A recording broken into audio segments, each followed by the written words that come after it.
Welcome back. It's been an entire month, just over a month actually, since I last filmed a dividend portfolio update. So that's exactly what we're going to do today. It's been a pretty crazy past month actually in the market. We've started to see the big tech companies like Tesla, Apple, Microsoft rebound. They weren't doing very well last time I checked in with you guys on a portfolio update video, but they seem to be in a better place now. However, I would quite like them to carry on dipping because obviously it's an opportunity. Having said that, the FTSE 100, wow. It has been absolutely soaring and it's been so amazing to see that the FTSE 100 is doing so well and hitting all-time highs. During my time as an investor, I have actually not really seen this in my home country, the FTSE 100. I've seen it sort of go up a little bit, trade sideways, go down a little bit. And when I compare it hand in hand with the S&P 500, the FTSE 100 really hasn't had much movement until recently. So that's been quite refreshing to see. And of course, I have a lot of FTSE 100 dividend paying stocks in my own portfolio. So it's been quite nice because the performance has also been reflected there. So without further ado, I'm going to record my screen. We're going to jump straight into it and see what's going on in my portfolio. Okie dokie. So here we are. The first thing is the net liquidity, £4,894.74. This includes all the money I have in equity, so in stocks and funds, and it also includes any cash I have on the account, which you can see I have £103.19. Now, obviously, having cash just sitting there and it not being deployed and going to work for you is not the best. But equally, there's something to be said about the strategy of always having some reserved cash on the side, ready to buy an opportunity should it present itself. Now, I've been thinking about this a lot recently. Just a little bit of a detour here. I'll bring it back to the portfolio in just a second. But this whole idea of trying to time the market versus seeing an opportunity presented and buying at that discounted price. A lot of people would say that these two are the same thing. You know, if you're buying when the market's dipped, you are timing the market. But I disagree. And the reason is because I think it comes from two different mindsets. Typically, if you're trying to time the market, you are watching a stock or the market every single day. And you are waiting for it to dip a little bit so you can buy in to then sell a few days later, a few weeks later, even a few months later at a higher price for a profit. Clearly, you're trying to get relatively short-term gains by trying to time the market. But with buying at a dip, an opportunity, you're not really doing that. And it's because the psychology is a bit different here. If I really, really like a stock and I have strong conviction for a stock and I see it dip, I see an opportunity, of course I'm going to buy it because I have long-term conviction. I think that's the value of that stock is going to go up over time. And the difference is you're not buying it at a dip, at an opportunity at a lower price in order to sell it when it starts going up. You're just accumulating more shares. You know, if you spent £100 when the stock price is 10, you're going to get a lot more than if you try and buy the same amount. If you try and buy shares when the stock price has doubled. That didn't really make sense, but you know what I mean. You're accumulating more shares and you're not having the aim to then go on and sell it in a few days' time. So I think that's the difference anyway. So I always say like I look for an opportunity, but I'm looking for opportunities within the stocks I have conviction for or the funds that I like, whatever it may be. I'm not trying to time the market to then get a profit a few days later. Not that there's anything wrong with that, it's just not what I do. When I last filmed one of these portfolio updates, just over a month ago, the net liquidity of the portfolio was £4,710.34. So we have gone up, not by that much. And that's because there's been no new money added to this portfolio as far as I can remember since that date. So the increase by whatever it is, 100 and something, nearly 200 actually, has been purely down to the performance of the portfolio, which is really, really nice to see. Last time the settled cash was £95, 95-ish. So it's gone up a little bit. We can touch on why that might be in a minute. And the dividend section was at 731. It's now at 130. The dividend section is the amount of dividends that I'm sort of expecting upcoming. So I got paid the £7.31 and I'm probably expecting a small dividend to come in soon. I don't actually have any February paying dividend stocks, so not too sure where this is coming from. It might just be on here very early. Anyway, it's not hit the account yet. The only money in the account is the net liquidity, which includes some of the cash. Anyway, let's actually just take a look at the performance now. So you can see my 1 year rate of return here. And if you go on this little eye, it says using the time frame, you can change it. So we can just have a look here. We can change it to year to date. And of course, this will change. Even the last 7 days, the last month, whatever you want. Let's just look at year to date actually. So my rate of return year to date is 5.59%. Not too bad, but equally nothing to really write home about. It's not a crazy rate of return. It's just ticking along nicely. If we go back to 1 year, so I showed the 1 year performance last time. Performance, rate of return, not exactly the same. But anyway, it was minus 358. So clearly something has been going right since, and you can actually see when you start zooming in here. Let's just go to January the 13th, roughly where I filmed last time.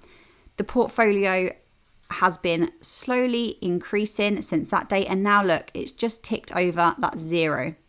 So that's quite nice to see. Going on to the portfolio section, all the same things here. I have all of the same positions and I have exactly the same amount of shares from last time. But of course the performance is slightly different, and let's just take a look at some of these now. So Airtel Africa was one of the newest purchases to the portfolio. I made a video explaining why I actually purchased that stock. You know, I think that's really interesting about watching other people, maybe their portfolio updates, however they do it. I personally do it in my Invest With Me videos, but actually seeing them explain their reasoning and their logic behind buying stocks. I think that's the useful part of portfolio updates. Not because they're right, not because you just need to go and copy them, but it puts things in your mind that you can start thinking about when you actually look at stocks yourself. You know, if they mention an economic moat, go and learn what an economic moat is and start applying that to your own research. Of course, you know, people aren't necessarily qualified to give financial advice on YouTube. Some people are, some people aren't. But you can still learn, you know, you can still learn from it and apply it to your own research and do your own research as well. It's really important. Anyway, so if you want to see why I bought that stock, go and find the Invest With Me video where I speak all about it. So what we can see is the cost basis. This is how much I paid for this position. And then the market value is how much it is worth right now. And then we've got the daily losses and gains and the unrealized losses and gains, put simply. So you can just really simply actually compare the cost basis to market value. And that is the difference will be the amount of profit that I make if I was to sell right now. Okay. So yeah, remember that. It changes all the time. So just to go through these really quickly, you can see that this position has gone up, this position has gone up, this position has gone up by a very small amount. This position actually hasn't. So if I were to sell this right now, I'd be selling at a loss. This one also has a national grid. So again, I'd be selling at a loss right now. But what you've got to think about is, have you got a strong conviction for these companies? Why did you buy them in the first place? You know, if your points still stand and you still like these companies, you still believe in them, you still think they have good balance sheets, the fundamentals haven't changed, all of that stuff still is true, then it really doesn't matter. These fluctuations, these price movements on a daily basis literally don't matter because you're in it for the long run. So it really doesn't matter. Me pointing out this is very pointless in terms of a long-term perspective. It's just interesting to see, I think. So anyway, that doesn't concern me whatsoever. But it's interesting. And it's funny because I don't really ever look at this unless I'm doing a portfolio update. I would never just come in here and see which ones are doing well. Maybe I would, but I wouldn't do it with any intention to sell, that's for sure. Unless, of course, I actually want to sell that company for a different reason. VUSA, S&P 500 tracker, very, very popular one. You can see that's been doing really, really well, which is cool to see because I have this one in my other last year's ISA as well, so that portfolio is also up. It's good to see, and that's because, like I said, all of these tech companies that have a big portion in VUSA have been doing well recently. Unilever up, BA Systems again up, HSBC. That's a nice one to see actually go up because since I've held this position, it's not really done anything. VHYL, high dividend yield ETF, again is up. Diageo is not. I believe this company has a really strong economic moat. I believe it's a very competitive, I believe in this company. So again, this doesn't bother me. Rio Tinto, we all know what an amazing time Rio Tinto has had. So that's good. And then Croda as well is up. So all in all, the portfolio is actually looking really nice for me at the moment. but I don't really care. Whether it looks nice now or not doesn't really matter in terms of me having a long-term mindset. If anything, I'd probably rather a lot of the companies I'm interested in being not so good right now, so I can just accumulate more. It's interesting, isn't it? Because it really depends on what stage of your investing journey you're in. If you're in the accumulation and growth stage like I am, you want to accumulate as many shares as possible. How do you do that? Well, you do it when the stocks are cheaper, because that's when you can accumulate lots and lots of shares. And of course, you can also dollar cost average in and just get more as time goes on. But clearly, the stock price is going to impact how many shares you can buy, because we just don't have infinite money. But if you're perhaps at the later end of your investing journey and you're looking to start living off your dividends, or you're selling some of your portfolio to actually live on, you'd probably have a little bit of a different attitude than I do. You probably wouldn't want to see all red everywhere. So I saw in one of my comments someone asking me how to check the dividends that they're getting paid when using interactive brokers. So I'll just show you that in a second quickly. But just first, there is this portfolio analysis tool, and this is the overview page on that. So what you can do is you can see your time-weighted return or your money-weighted return for different time periods. So just looking at time-weighted return over the last year, clearly the account started with 0. It's currently on whatever, so the change has been really good. But that's a bit pointless to look at, because obviously it's going to go up if I've been depositing money. Let's just look at year to date, for example. You can see a slightly different picture and how much that's gone up by. And then you can also look at money weighted return, which again will change things slightly. So you need to just have a look at the difference between these two and know what you're actually looking at when you're seeing these figures. It also splits it down into equities, real estate, so that would be my REIT, and cash on the account too. But let me just show you how you can check your dividends. So you come to this report section and you can run these default reports that tell you everything, or you can customize your reports like I have.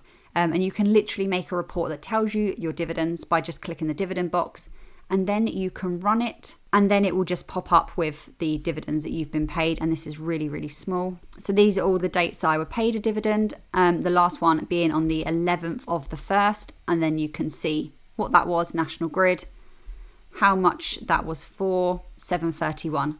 So if you remember at the beginning of the portfolio, I said I had 731 last time I filmed one of these coming through.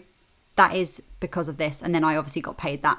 But yeah, that's how you do it. I personally just pull the information onto my own dividend tracker because I find it a little bit easier. But, you could use this if you want to. So moving forward with my portfolio, I have quite a few plans for it. I'm quite excited for how my portfolio is going to grow, how my portfolio is going to adapt slightly, but I'll fill you in with all that, of course, in the near future. If you want to join my Patreon and my Discord, the link will be in the description below. Let me know how your portfolio is doing, any portfolio moves you've been making, any opportunities you've been seeing. Drop them in the comments. Always appreciate reading through them. I don't always have time to reply to everyone instantly, but I always see them, and I will reply as and when I can. If you want a investing t-shirt, I'll leave the link for that below too. But thank you so much for watching and joining me on another portfolio update video, and I'll see you guys very soon in another one.